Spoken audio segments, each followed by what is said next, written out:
girl Ferow. Thank you so much, RNB Magazine, for having me. I hope you guys have a good day. So with your new single for you, what's the creative process like for you making music? Are you more of a in the studio vibe type of person, or more of writing and taking your time? It just depends on like how the song feels or what I feel, but I just might just like a home studio or just catch a vibe and hang out with my friends and record like that. Do you get like your beats in advance, or is it just like you get them in the studio and let's go? So sometimes I get them in advance and sometimes I get them as I go. Just depends on the vibe. I just go with the flow. The first time that you performed this song was in Atlanta. Is that correct? Yes. Okay, a couple weeks before the video drop.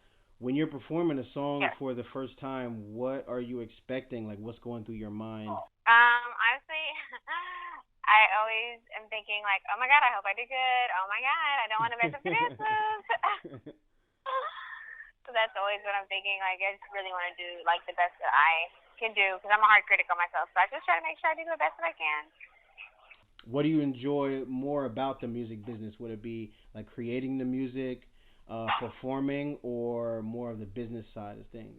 Ooh, definitely not the business. Not at all. I like the creative part, the visuals, the meaning behind it, like how everything flows. I'm like more of that. I hate the business of it. The in studio, the experience of being in the studio and creating, that's your favorite part. Yes, like being in the studio or doing videos or just that sort of thing. Like just coming up with the creative process of like how after like while I'm recording, I like to think like, oh, what's the video gonna look like or stuff like that. The feature that you have on this track, how did that come to be? Well, one of my friends set it up because I was like, oh, I really want to do Afro, and they were like, yeah, I know some people that are in DeVito's camp, and I was like, oh, that'd be fun.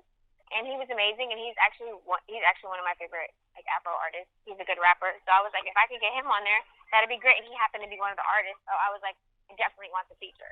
Are you planning on releasing more music with the same sound, or are you going to switch it up at some point? Um, I probably will switch it up eventually, but right now I really like where I am musically, so I don't know. It's a happy place. So I don't know if I would like if I want to move it. Right now, this sound you're saying, that's like your happy place. Yes. Well, you've been doing music for a while, since about 15 or 16, I've read. And what made you want to get into music as opposed to other careers? I feel like it's a passion, and this is all I know. So it's not like I can't. I don't even know anything else. Like I can't try anything else. You were doing comedy shorts before, more of like visual content where you discuss issues of people of color. Does the creative process of that coincide with your music, or are you ever going to merge the two?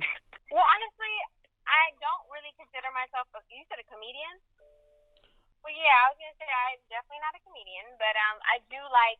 I'm just like to laugh, and I like to like crack jokes and be funny. So my personality is like that, but I have different sides. So I don't know if I'm gonna merge the two. People have asked me that before, but I just don't know if I'm ready to like put that into my music because I have like everybody has different sides to them. So and I I feel like agree. my music is a more sweet and sultry vibe. So then on my regular side, I'm the goofy tomboy. You wouldn't get that out of my music. So with for you is more of a summer vibe kind of track. What do you think goes into Yeah. making that kind of song? Like what elements? Well, the thing about music for me is like I want to have a good time and I want to move. So if the music isn't moving me and making me want to dance or feel good, I probably don't want to make it. So like that's why I transitioned. Like I was like, oh, I want to make music that makes me move. So not like more of my new music will probably be more upbeat and like up tempo because I want to catch a good vibe. And that's probably why you're saying it's like a summer vibe because I want stuff that's gonna make you dance, move, bob your head, not necessarily like anything else. Would you ever switch genres with the music that you focus on? Like, I would think you I ever? would like intertwine them, like mix them like I'm doing now, but to say to get rid of Afro completely, I personally don't think so. No, Okay. but I really love it and I enjoy it. And I used to do R&B for a long time, and it was fun. But I think this moves my spirit a little more. So at the end of well, I don't want to say the end of your career, but when you decide to stop making music, what do you want your legacy to be? Oh, that's a very good question. When I want to stop making music, ooh, If you stop, because you um, might not. if I stop. Well, I know I later want to go into helping refugee camps, like refugees in Africa. I know I want to help with like knowledge about health and wellness because I'm really into that as well. Like just being knowledgeable on subjects, so you know like how to fix something if something was wrong. So I definitely want to be able to like teach people and women, especially when you're younger, to like certain things that they'll know. So it'll be a lot easier when they're older. So Okay. after music, I do feel like I'll intertwine with like going back to Africa more and just keeping them educated. Hey, what's up? This is your girl Ferow. Thank you so much, RNB Magazine, for having me. I hope you guys have a good day.